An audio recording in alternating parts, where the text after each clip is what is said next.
नमस्कार, आप देख रहे हैं TV9 राजस्थान। मैं हूं अम्बेश श्रीवास्तव। ये 8 PM शो। अब देखिए, कांग्रेस के जिला अध्यक्षों की नियुक्ति के बाद बीजेपी ने अपनी कार्यकारिणी का ऐलान किया, जिसमें उन्होंने टोटल 34 लोगों को पदों से नियुक्त किया। कई नाम अंदर आए, कई नाम बाहर गए, कई नामों को रिपीट किया गया। अब सवाल ये उठ रहे हैं कि भाई, चाहे बीजेपी हो या कांग्रेस हो, इन दोनों ही पार्टियों की लिस्ट में किस समुदाय को कितनी हिस्सेदारी मिली है। चाहे राहुल गांधी हों, जो कि कांग्रेस के चेहरे हैं, वो जब ओबीसी नेताओं की बात करते हैं, दलित समाज की बात करते हैं, आदिवासी समाज की बात करते हैं, तो फिर सवाल उठता है कि फिर जब आप कोई लिस्ट जारी करते हैं तो ये फैक्टर वहाँ क्यों नहीं दिखता। सेम चीज़ बीजेपी के साथ, चाहे वो प्रधानमंत्री मोदी हों, चाहे वो CM भजनलाल शर्मा हों, जब सबकी भागीदारी की बात आती है तो फिर आपके संगठन में वो भागीदारी क्यों नहीं दिखती है। अब देखिए, बीजेपी ने जो उपाध्यक्ष, महामंत्री, कोषाध्यक्ष, सह कोषाध्यक्ष, प्रकोष्ठ प्रभारी, प्रवक्ता, कार्यालय सचिव, सोशल मीडिया प्रभारी, IT प्रभारी और मीडिया प्रभारी समेत कई पदों पर नियुक्तियां की। अब कहा जा रहा है इसमें टोटल 34 नाम हैं, जिसमें से 8 राजपूत हैं, कुछ ब्राह्मण हैं। मैं उनकी संख्या बता देता हूँ। 7 ब्राह्मण हैं, 8 राजपूत हैं, 4 जाट। मतलब 8, 7, 15 और 4, 19। मतलब 34 लोगों में से 19 लोग सामान्य वर्ग या अपर जाति से हैं। पूरी लिस्ट देखने पर आपको इसमें एक आधा SC के नाम, एक आधा OBC से कुछ नाम मिल जाएंगे, तो उस तरीके से शामिल हैं।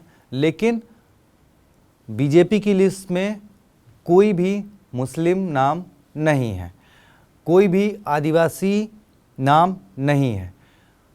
राजस्थान एक ऐसा प्रदेश है जहां हर समुदाय की लगभग बराबर की भागीदारी है, या कहें अपनी अपनी भागीदारी है।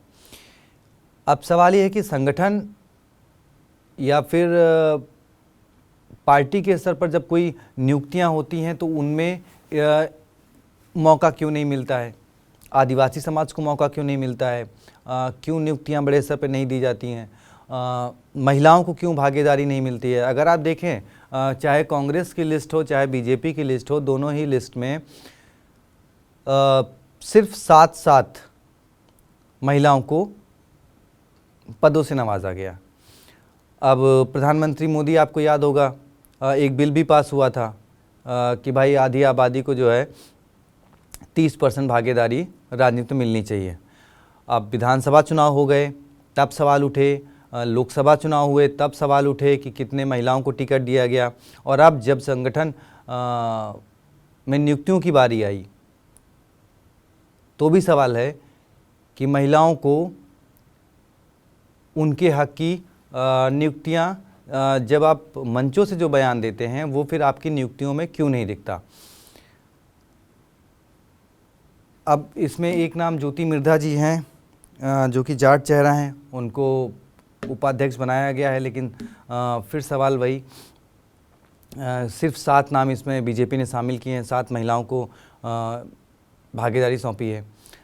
लेकिन सवाल वही है कि भाई, जब आप 30% की भागीदारी की बात करते हैं तो फिर अपने संगठन से शुरुआत क्यों नहीं की गई, आदिवासियों को मौका क्यों नहीं दिया गया, SC ST को मौका क्यों नहीं दिया गया, मुस्लिम समाज का एक भी चेहरा क्यों नहीं शामिल किया गया।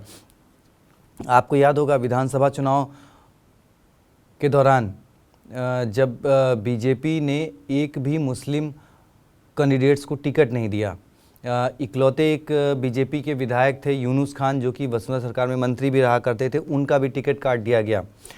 वो भी नागौर ज़िले से ही आते थे। फिर उन्होंने निर्दलीय नामांकन किया और वो जीते भी। तो अब कई तरीके के सवाल सोशल मीडिया पे लोग उठा रहे हैं। मदन राठौर जी इस पे क्या जवाब देंगे, उसका हमें इंतज़ार रहेगा।